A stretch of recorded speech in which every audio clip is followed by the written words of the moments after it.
또 너희가 열심으로 선을 행하면 누가 너희를 해하리요. 그러나 너의 의를 위하여 고난받으면 복 있는 자니 그들이 두려워하는 것을 두려워하지 말며 근심하지 말며 너희 마음에 그리스도를 주로 삼아 거룩하게 하고 너희 속에 있는 소망에 관한 이유를 묻는 자에게는 대답할 것을 항상 준비하되 온유와 두려움으로 하고 선한 양심을 가져.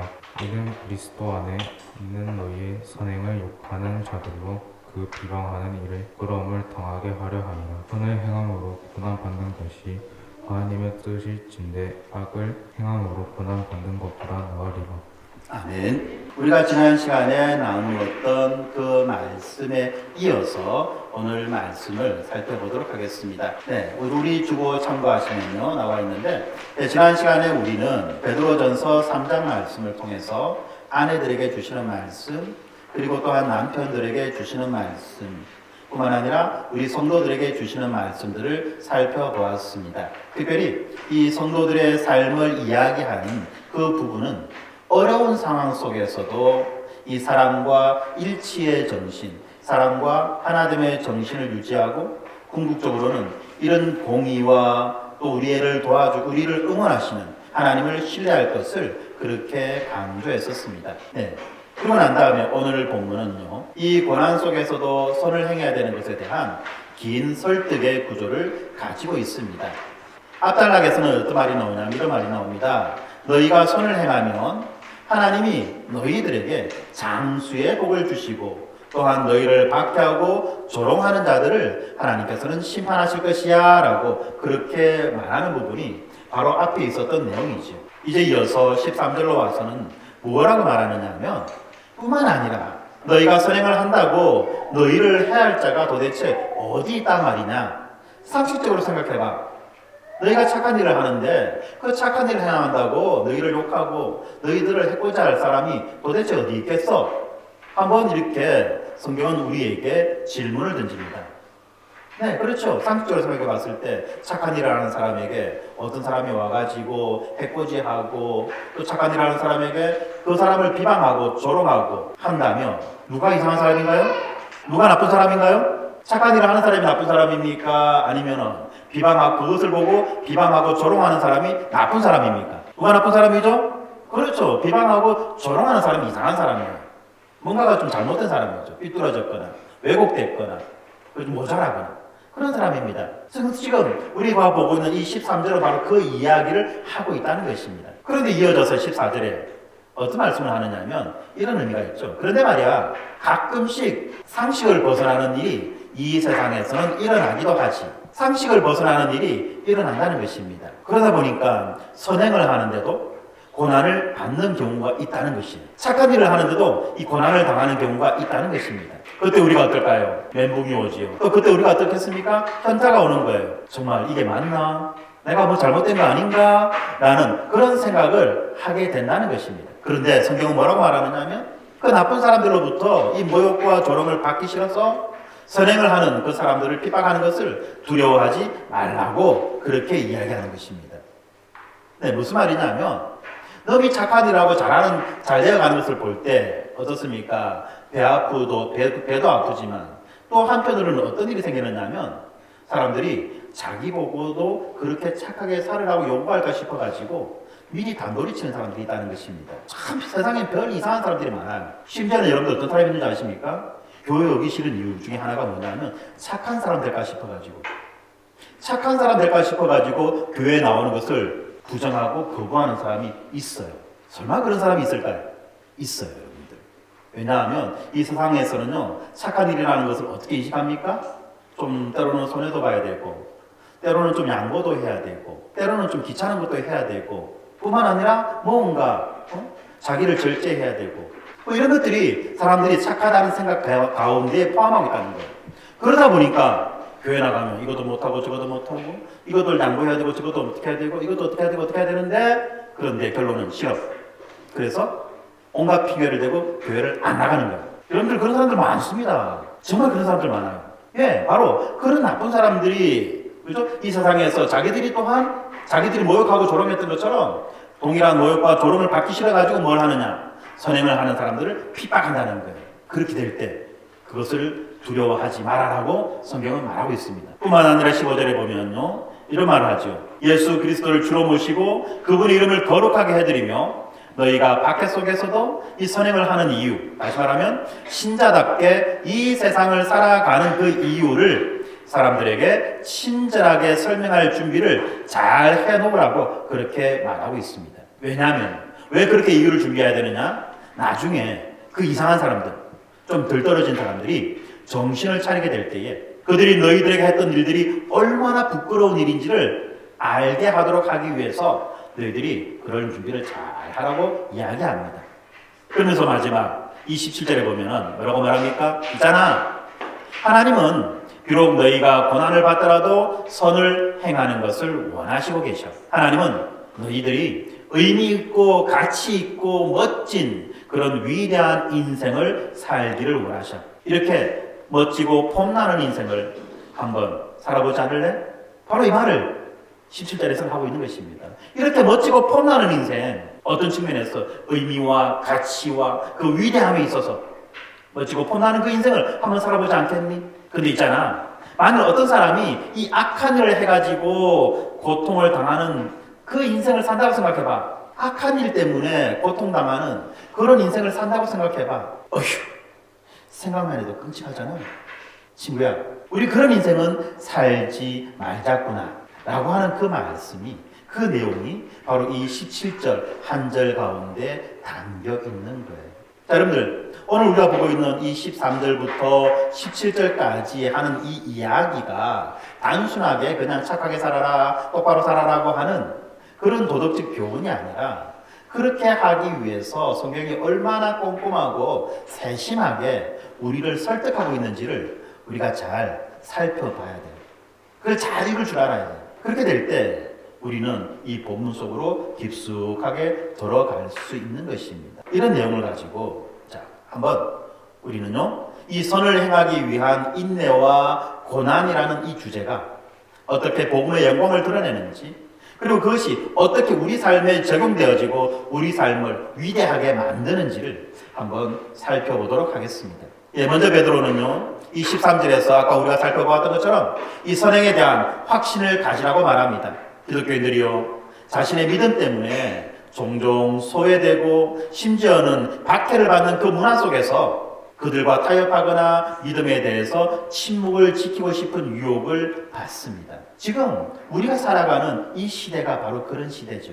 정말 희한한 그런 일들이 많고요. 기독교에 대해서 정말 말도 안 되는 그런 왜곡된 그런 관점을 가지고 있는 사람들이 많이 있습니다. 얼마 전에 뉴스를 통해서, 그리고 인터넷에, 그죠? 그 JMS 정명석이 했던 진짜 그 짐승과 같은 그런 짓들이 보도가 되었죠. 뿐만 아니라 또 얼마 전에는 또 뭡니까? 그 아가동산, 2탄으로 아가동산이라고 하는 여자 정명석. 그 이야기가 또 보도되기도 한 적이 있었습니다. 그런데 여러분들 이거 아십니까? 이게 다 30년 전의 이야기예요. 다 옛날 이야기입니다. 기독교가 했던 일도 아니고요. 그 기독교라고 하는 그 이름을 이상한 사람들이, 악한 자들이 그것을 도용해가지고 사람들을 정말로 고통 가운데 빠지게 만들었던 그런 사건들이 과거에 있었지요. 예, 바로 그 사건에 대한 30년도 훨씬 넘은 그 사건을 이 시간 다시 끄집어내어가지고 우리들에게 보여주는 그 이유가 무엇이었겠습니까? 그것은 바로 이 사회가요, 여러 가지 방면에서 교묘하게도, 정말 교묘하게 기독교를 박해하고 공격하고 있는 거예요. 요즘 아이들 학교에서, 그죠? 신앙의 이야기를 꺼낼 수도 없는 그런 상황으로 만들어가고 있잖아요. 믿는 선생님들이 아이들에게 복음을 전하는 일, 우리가 초등학교 다닐 때만 해도 그것이 아주 상식이었습니다. 그래서 선생님 따라 교회를 가고 선생님 따라 교실에서 예배를 드리고 하는 것이 그냥 있었어요. 그냥. 그런데 이제는 어떻습니까? 교실에서 기독교 기자만 꺼내도 난리가 나는 거예요. 바로 신고합니다. 이런 시대가 되었다는 거예요. 기독교에 만약에 자그마한 흠이 하나 있고 어떤 잘못이 하나 있다면 그것이 침소봉대되어 가지고 그것이 마치 전체 기독교의 어떤 모습인 것처럼 그렇게 도매금으로 싸잡아서 매도하는 그런 시대가 지금 우리가 살아가고 있는 이 시대라는 거예요. 이런 시대 속에서 아이들은 제대로 된 교육을 받지 못하니까, 이 신앙에 대한 제대로 된 교육을 받지 못하니까 자연스럽게 기독교에 대한 왜곡된 시각을 가지게 되는 것이고, 뭔지도 모르면서 그냥 선동당해가지고 기독교를 향해서 손가락질하고 침을 뱉고 있는 그런 세상이 되었다는 것입니다. 바로 그런 세상 속에서 우리가 살아가는 거예요. 그럴 때 우리는 너무나도 강한 유혹이 있어요. 어떤 유혹입니까? 굳이 이렇게 할 필요가 있을까? 그냥 좋은 게 좋은 거라고 그냥 표 안 내고 티 안 내고 그냥 가만히 있으면 되지. 이런 유혹들이 있다는 것입니다. 그들과 적당하게 타협해가지고 그들처럼 살거나 아니면 우리의 믿음에 대해서 그냥 침묵을 지키고 가만히 있고 싶은 그런 유혹들을 받는다는 거예요. 그런데 베드로는 뭐라고 말합니까? 하나님에 대한 우리의 신실함이 반드시 보상으로 주어질 것이며 우리는 역경 속에서도 하나님의 보호를 신뢰할 수 있다는 것을 말해주고 있어요. 그리고 이어지는 두 번째 단락 14절부터 16절까지 이 단락에서 보면 이제 베드로는 이 박해, 정서적 박해죠. 특별히 우리가 살아가는 이 시대 속에서는 이 정서적 박해를 견디는 그 문제에 대해서 직접적으로 언급하고 있습니다. 베드로는 이 그리스도를 위한 고난이 축복이다라고 말해주죠. 그러므로 우리를 향한 그 박해를 두려워하거나 근심하지 말라고 그렇게 말씀합니다. 그렇습니다. 우리는 거룩하신 그리스도를 주님으로 모시고 온유함과 존경심으로 우리의 믿음을 변호할 준비를 하도록 우리는 부름받은 것입니다. 너희들의 믿음에 대해서 묻는 자들에게, 너희들이 왜 그렇게 사냐고 묻는 자들에게 언제든지 친절하게, 언제든지 온유하게 그들을 향해서 너희 믿음을 설명해라 라고 본문은 우리에게 분명히 말씀하고 있습니다. 사랑하는 성도 여러분, 우리 모두는 바로 이 지점에서 분명히 알아야 되는 것이 있습니다. 우리 이 세상 가운데에서 적어도 우리를 향해 다가오는 그 핍박에 대해서 견딜 만한 그러한 이 저항력, 항체가 있느냐 없느냐, 그것을 무엇을 가지고 판단할 수 있는지 아십니까? 상대방이 다른 이들이 네가 왜 예수 믿느냐라고 물었을 때, 네가 왜 예수를 믿느냐고 물었을 때 그 물음에 대해서 우리가 얼마나 친절하고 얼마나 온유함으로 자세하게 풀어낼 수 있느냐, 바로 여기에 우리의 믿음의 저항성이 있다는 것입니다. 한번 생각해 보세요. 나는 뭐라고 말할까? 내 옆집에 사는 사람이 당신 왜 그렇게 교회를 가냐고 그렇게 물을 때 여러분들 뭐라고 말할 수 있겠습니까? 내 부모가 내가 교회 나간다고 해서 박해하면서 너는 미쳤냐 왜 그렇게 교회를 가냐라고 그렇게 할 때에 여러분들 뭐라고 대답할 수 있겠습니까? 나의 자녀가 엄마 아빠 미쳤어. 지금 세상이 어떤 세상인데 뭐 정신 빠졌다고 교회 가고 이상한 짓 하고 다녀 라고 할 때 여러분들은 무엇라고 여러분의 믿음과 여러분의 소망을 설명할 수 있겠습니까? 아마 우리들의 설명의 대부분은 니는 모른다, 니는 모른다. 나와봐야 알까, 얘가. 니는 모른다. 라는 식으로 반응할 거예요. 그래서는 안 된다는 것입니다. 왜 여기에서 온유함과 친절함이라는 말을 쓰겠습니까? 그 상대방을, 그 몰라서 묻는 그 상대방을, 몰라서 공격하는 그 상대방을 불쌍히 여기고 긍휼히 여기고 그 상대방의 무지를 아파하며 그 무지를 깨우쳐주고 가르쳐주는 그런 교사의 역할을 해야만 한다는 것입니다. 그런데 이것이 이 기독교 신앙의 점점 더 이 적대적인 문화 속에서는 너무나도 어려운 일이죠. 그러다 보니까 우리 중 일부는 우리의 믿음에 대해서 말하는 것을 두려워하고 또는 거부하고 심지어는 우리가 믿음 때문에 받는 박해조차도 두려워할 수 있다는 것입니다. 근데 여러분, 우리의 이러한 말과 우리의 이러한 행동이 우리 주변 사람들에게 아주 강력한 영향을 미칠 수 있다는 것을 우리는 기억해야만 합니다. 성경은 바로 그런 사람, 궁극적인 도전에 직면하고 이 복음을 위해서 그 궁극적인 대가를 치른 그 사람을 소개하고 있습니다. 바로 사도행전 6장과 7장에 전해주는 한 사람이 있는데 그 사람의 이름은 스데반이라고 하는 사람입니다. 이 스데반이라고 하는 사람은 초대교회에 있었던 7명의 집사 가운데 한 사람입니다. 성경은 그에 대해서 뭐라고 말하느냐면 믿음과 성령이 충만한 사람이었다라고 그렇게 말합니다. 이 스데반이 담대하게 전하는 그 복음을 당대의 종교 지도자들은 열린 마음과 생각으로 받아들이지 않았지. 오히려 그를 모함했습니다. 그리고 마침내 스데반은 돌에 맞아 죽었습니다. 이 스데반의 죽음은 너무나도 잔인하고 또한 너무나도 부당한 죽음이었습니다. 뿐만 아니라 이 스데반의 죽음이 바로 이 초대교회에 대한 이 극심한 박해가 시작되었다는 것을 알려주는 사건이 된 것입니다. 그런데 이 사건에서 더 놀라운 것이 있어요. 그것은 바로 그의 죽음이 아니라 그가 살았던 그의 삶의 모습인 것입니다. 그는 진정으로 복음을 위해서 살았던 사람이었습니다. 우리가 사도행전 6장과 7장을 꼼꼼하게 읽어볼 때에 그 사람의 삶의 모습, 그 사람의 삶의 태도들을 우리는 알아볼 수 있는 것입니다. 다음에 여러분들 한번 기회가 되시면 오늘 시간 때문에 사도행전 6장과 7장을 꼼꼼하게 살펴보는 것을 할 수 없지만 여러분들이 이번 주 중에 시간이 된다면 반드시 이 6장과 7장에 나와 있는 이 스데반의 이야기를 한번 꼼꼼하게 한 자 한 자 꾹꾹 씹어가면서 읽어보십시오. 그가 얼마나 복음 위에 살았는지를 알 수 있다는 것입니다. 그는 인정을 받지 못하고 심지어는 그가 전하는 그 복음 때문에 또 그가 살아가는 그의 그러한 삶 때문에 위험한 상황에 처했음에도 불구하고 그는 언제나 기꺼이 진실을 말하였습니다. 그는 자신의 안락함이나 안전을 희생해야 될 때도 기꺼이 다른 사람을 위해서 봉사하고 수고했습니다. 심지어는 자신의 목숨을 앗아가는 그러한 사람들도 기꺼이 사랑하고 용서하였습니다. 그들은 자기의 목숨을 어떻게 앗아갔습니까? 돌을 던져서, 돌로 때려서, 돌로 찍어서 그렇게 자기를 죽이고 있는데도 불구하고 스데반은 그들을 사랑하고 그들을 용서했던 것입니다. 무엇 때문에? 도대체 어떻게 이런 일이 가능했을까요? 바로 그 복음 때문이었습니다. 스데반은요, 이 복음을 자기의 몸으로 직접 구현하고 표현하고 드러내었던 그런 사람이었습니다. 바로 이러한 비극적인 그의 죽음은 오히려 복음을 향한 그의 진정성에 강력한 증거가 된다고 볼 수 있는 것입니다. 이렇게 될 때 성도 여러분, 이 핍박 앞에서 살아가는 우리의 태도를 우리는 스데반의 이야기와 한번 연결해서 살펴보아야만 할 것입니다. 우리는 우리 자신의 삶과 하나님이 우리를 부르신 그 소명에 대한 새로운 관점을 우리는 반드시 발견해야만 하는 것입니다.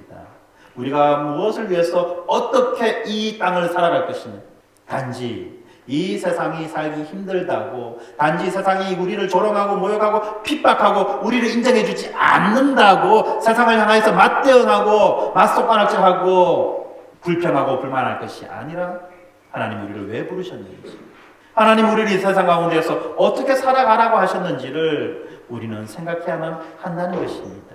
특히 이 히브리서가 말씀하시는 것처럼 우리는 우리 홀로 고군분투하는 것이 아니라 우리보다 먼저 간 충실한 증인들의 그 긴 행렬의 한 부분에 속해 있다는 것을 우리가 알 때, 우리가 우리의 눈을 떠서 하나님의 그 구속의 역사 가운데에 우리가 어느 자리에 위치해 있는지를 알고 우리의 포지션이 어디쯤인지를 알게 될 때에 우리는 엄청난 위로를 얻을 수 있는 것입니다. 히브리서 12장 1절 2절에 보면 이런 말씀이 나오죠. 그러므로 우리에게 구름같이 둘러싼 허다한 증인들이 있으니 이 모든 무거운 것과 얽매이기 쉬운 죄를 벗어버리고 인내로써 우리 앞에 당한 경주를 하며 믿음의 주요 또 온전하게 하시는 이 예수를 바라보자. 그렇습니다.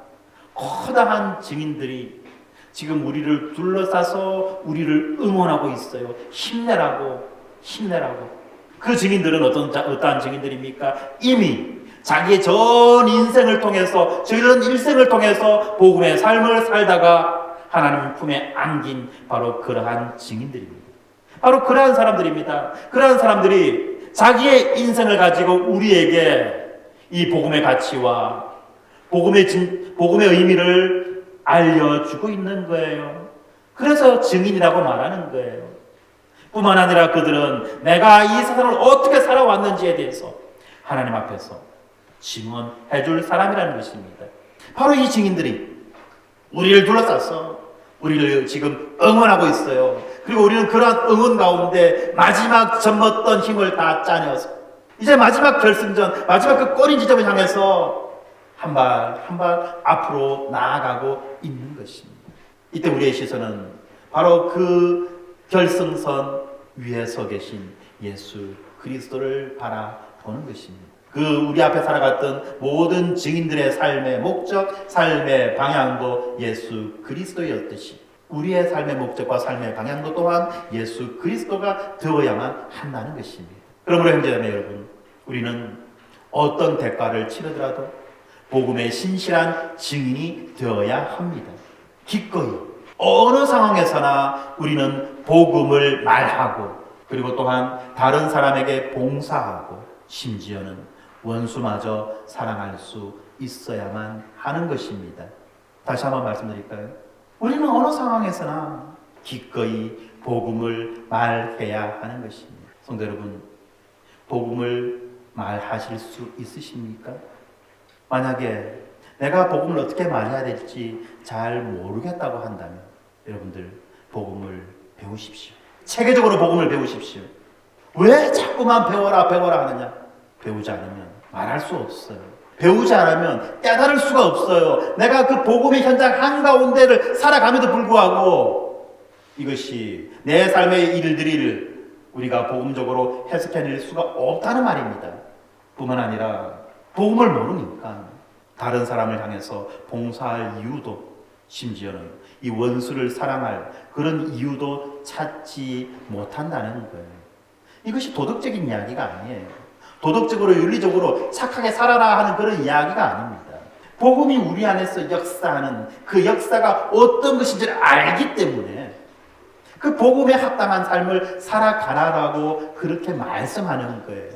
이것이 윤리적으로 착하게 살아라, 도덕적으로 착하게 살아라는 그런 진짜 낮은 차원의 이야기가 아니라는 것을 우리는 알아야 돼요. 여러분들, 한번 제가 언제 지난 시간입니까? 말씀했죠? 복음은 우리를 이 밑바닥 상태로 살아가게 하는 것이 아니라 어떻습니까? 끌어올려가지고 우리로 하여금 그야말로 고차원적인 천상의 삶을 살아갈 수 있도록 그렇게 만들어주는 것이라고 했지 않습니까? 그렇기 때문에 단적으로 말한다면 복음을 알고 복음을 믿고 복음대로 살아가는 사람이야만큼 위대한 사람이 없다는 거예요. 현인이 없다는 겁니다. 현인. 그 현명하고 똑똑하고 철학적으로 껴있는 그런 사람이 없다는 거예요. 오직 복음만이 이것을 가능하게 해주는 것입니다. 그렇기 때문에 우리는 박해와 반대에도 불구하고 우리 마음과 우리의 삶을 변화시키는 그 복음의 능력을 신뢰합시다. 그리스도 안에서 우리가 스테반의 발자취를 따라가며 복음을 위해서 오늘을 살아갈 수 있는 힘과 용기를 하나님은 우리에게 주실 것입니다. 이제 마지막 문단입니다. 17절에서 베드로는 무엇라고 말하느냐면 우리가 이 반대와 박해의 상황에 직면했을 때 이것이 하나님의 뜻임을 알고 하나님 앞에서 우리의 믿음과 우리의 충절을 지키는 것의 중요성을 말해주고 있어요. 그렇습니다. 본문이 뭐라고 말합니까? 우리는 선을 행함으로 고난을 받도록 부르심을 받았다라고 말하며 이것이 하나님의 뜻이다 라고 말씀하지. 왜 이렇게 말하느냐? 그것은 바로 이 세상이 우리가 선을 행하며 살아가도록 그냥 놔두지 않는다는 거예요. 그냥 놔두지 않는다는 거예요. 이 세상은요, 너무나도 지배하고 너무나도 끊임없이 우리를 타락시키고 우리를 오염시키려고 길을 쓰는 것입니다. 근데 여러분들 잘 아셔야 됩니다. 우리가 타락하는 거, 우리가 오염되는 거, 우리가 더럽혀지는 거는 순간이에요. 순간입니다. 영국에 너무나도 유명한 말이 있어요. 한 어린아이를 정숙한 숙녀로 키우는 것은 20년의 시간이 걸리지만 그 정숙한 숙녀를 타락시키는 것은 단 5분이면 끝난다는 거예요. 무슨 말입니까? 우리가 하나님 앞에서 우리의 믿음과 우리의 정절을 지켜가는 것, 우리의 충성을 지켜가는 것, 우리가 온전한 사람으로 살아가는 것, 이것은 엄청난 시간이 필요하다는 겁니다. 엄청난 수고가 필요하다는 것입니다. 엄청난 인내가 필요하다는 것입니다. 그러나 그러한 수고와 인내, 헌신 이것에도 불구하고 우리는 너무나도 쉽게 더럽혀지고 타락하는 그런 가능성을 가지고 있는 존재라는 것을 알아야만 하는 것입니다. 무슨 말입니까? 이만하면 됐다가 없다는 거예요. 내가 지금 복음의 기초도 배웠고 교회론도 배웠고 정예원 사역도 했고 그래도 너희들보다 좀 나으니까 이만하면 안 됐겠나? 아니라는 것이에요. 아까 제가 앞에서 말씀드렸던 영국의 속담을 우리의 삶의 정황 가운데 적용한다면 어떻습니까? 우리가 온전한 성도로서 세워지기까지는 수많은 과정이 필요하고 수많은 일들이 필요합니다. 그러나 우리가 넘어뜨리는 것은 단 5분이면 끝난다는 거예요. 정신줄로 와서는 안 됩니다. 그렇습니다. 세상은요. 우리가 선을 행하며 살아가도록 그냥 놔두지 않아요.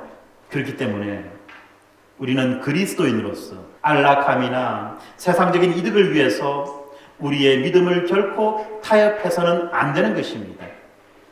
우리는 그리스도에 대한 우리의 헌신과 그리스도의 신실함에 대한 우리의 신뢰를 확고하게 유지해야만 하는 것입니다.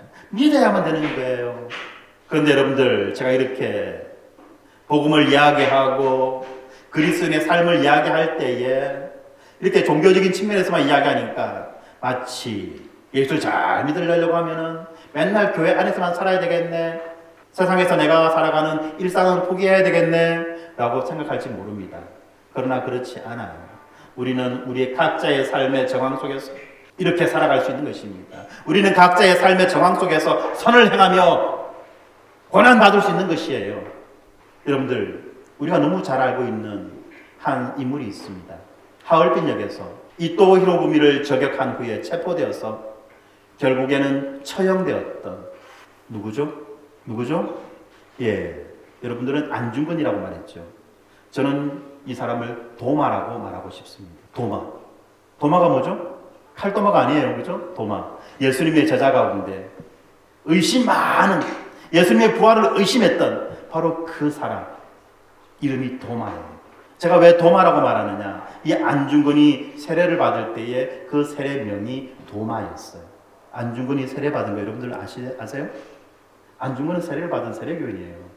이 도마 안중근의 이야기가요, 바로 스데반이 믿음을 위해서 기꺼이 자기의 목숨을 바쳤던 것처럼 이 도마 안중근은 정의와 자유를 위해서 기꺼이 고난을 받은 사람의 아주 강력한 예가 된다는 것입니다.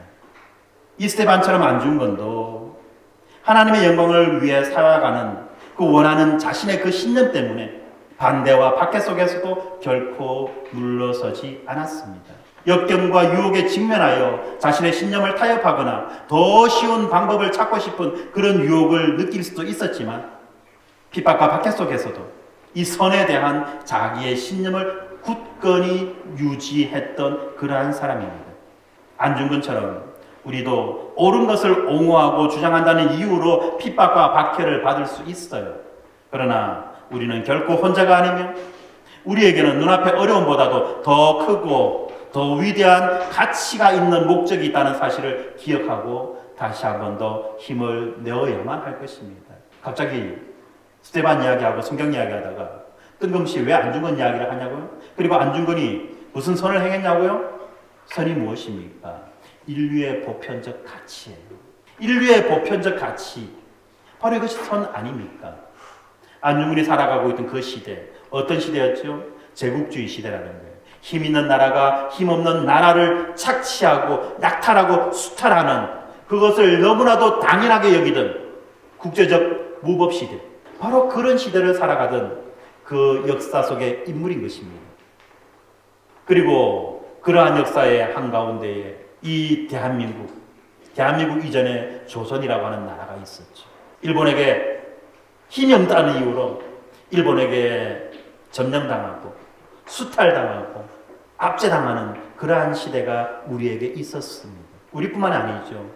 중국, 동남아, 모든 이 아시아권에 일본의 영향력이 미치지 않은 곳은 없었고, 일본은 마치 이 아시아의 주인인 것처럼 군림하며 모든 나라에서 모든 것들을 수탈하고 착취하고 약탈하며 살아가는 그런 시대였습니다.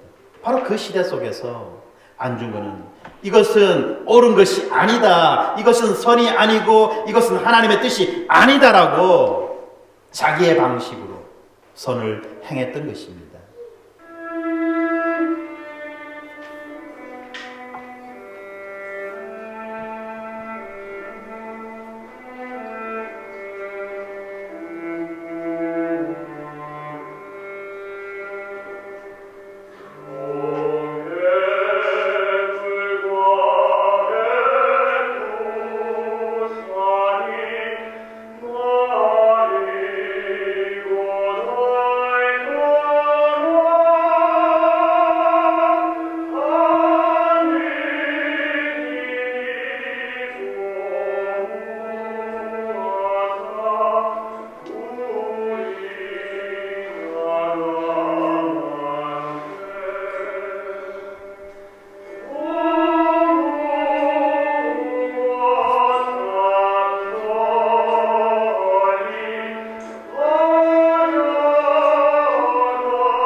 내가 만약 늙은 어미보다 저 죽는 것을 불효라 생각한다면 이 어미는 웃음거리가 될 것이다.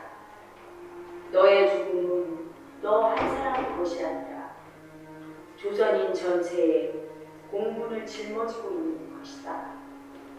내가 항소를 한다면 그것은 일제의 목숨을 구걸하는 짓이다. 내가 나라를 위해 이에 이르지 땀만 먹지 말고 죽으라. 옳은 일을 하고 받은 형이니 비겁하게 삶을 구하지 말고 대의에 죽는 것이 어미에 대한 효도이다. 아마도 이 편지가 이 어미가 너에게 쓰는 마지막 편지가 될 것이다.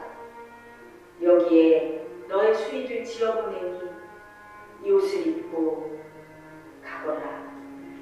어미는 현세에서 너와 재회하기를 기대치 않으니 다음 세상에는 반드시 선량한 천부의 아들이 되어 이 세상에 나오너라.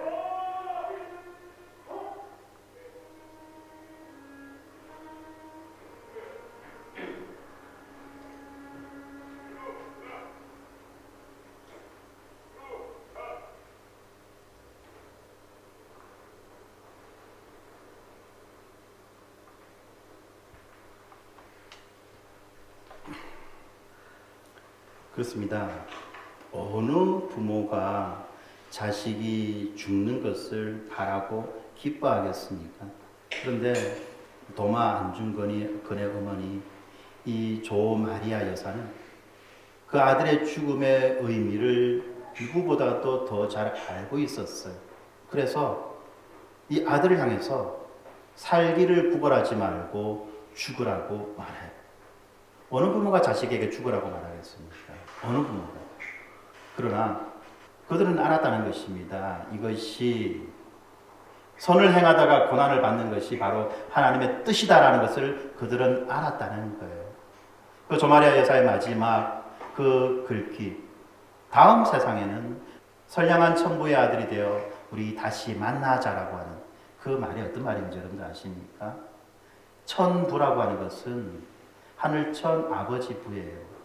선하신 하나님 아버지의 아들이 되어서 하나님 아버지의 아들로서 우리 다시 만나자고 이러한 내세에 대한 하나님 나라에 대한 그 소망을 가지고 있었던 것입니다. 바로 그것 때문에 아들을 향해서 두려움 없이 죽음을 향해 걸어가라고 말하고 있는 거예요.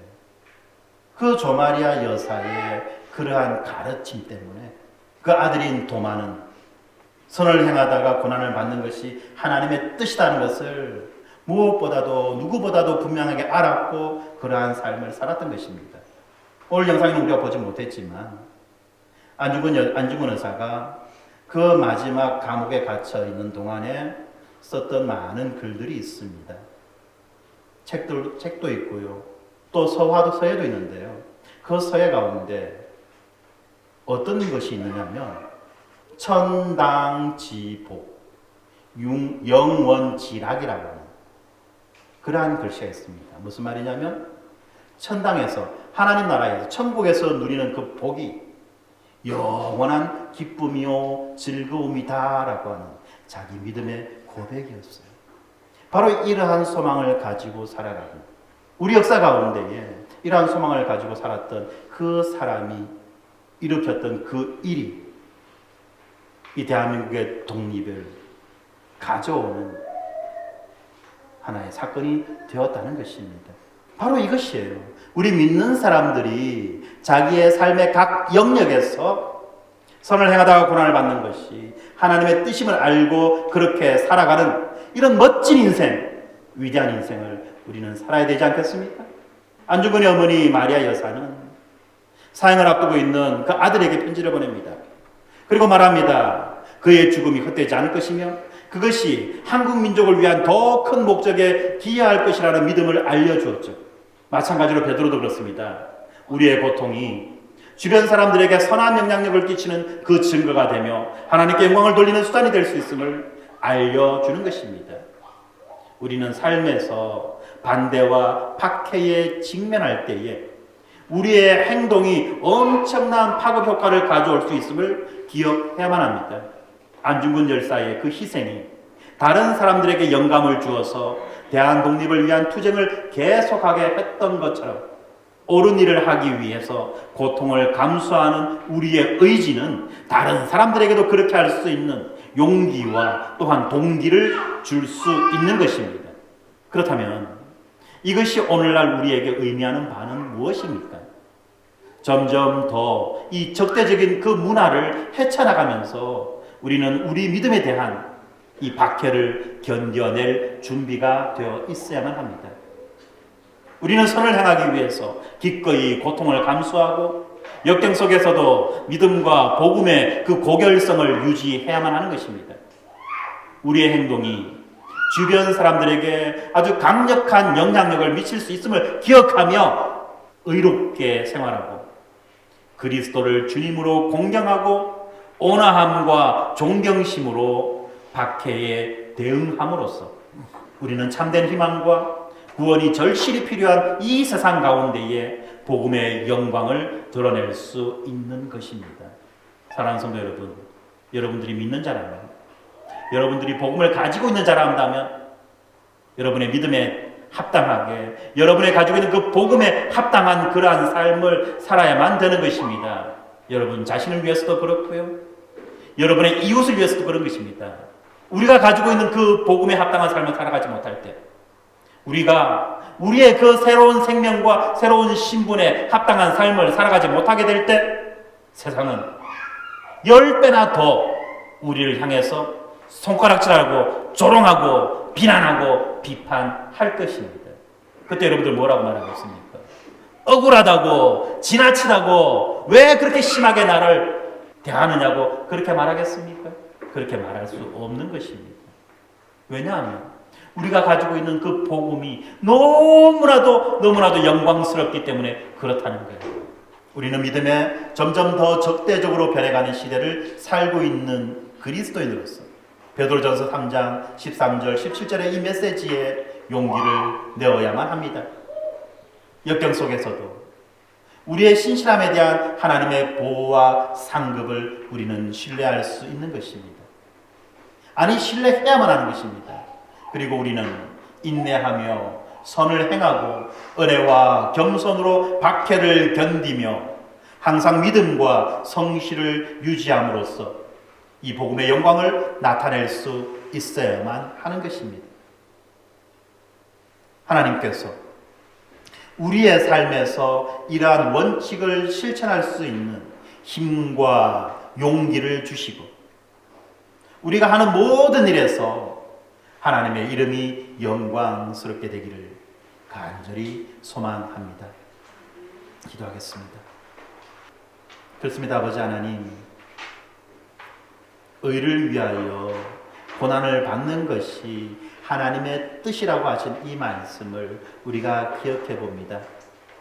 하나님, 우리가 살아가고 있는, 우리 각자가 살아가고 있는 각자의 삶의 현실 속에서 하나님, 우리 모두 이렇게 의를 위하여 고난을 받을 때에 두려워하거나 놀라거나 위축되거나 떨지 않게 하여 주시고, 오히려 더 담대하게 이것에 맞서서 우리의 믿음을 변증하고 설명할 수 있도록 은혜 내려 주시옵소서. 아버지 하나님, 그것이 바로 하나님의 뜻이라는 것을 기억하고 우리의 이러한 행동을 통해서, 우리의 이러한 삶을 통해서 주변의 수많은 사람들에게 엄청난 영향력과 파급력을 미칠 수 있음을 기억하며 다시 한 번 더 우리는 하나님의 그 구원 역사 가운데에서 책임 있는 그런 삶을 살아갈 수 있도록 은혜 내려 주시옵소서. 아버지 하나님, 말씀 속에서 스데반의 일생을 보았습니다.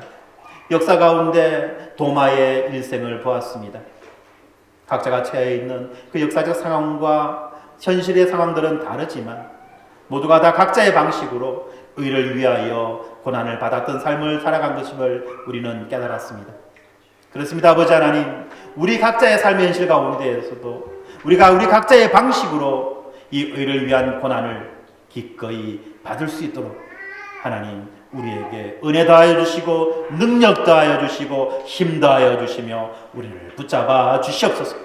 그럼을 통하여서 우리의 이러한 삶을 통하여서 복음의 영광이 드러나게 하시고 하나님의 기쁨이 되게 하여 주시옵소서. 감사합니다. 예수님 이름으로 기도드렸습니다. 아멘.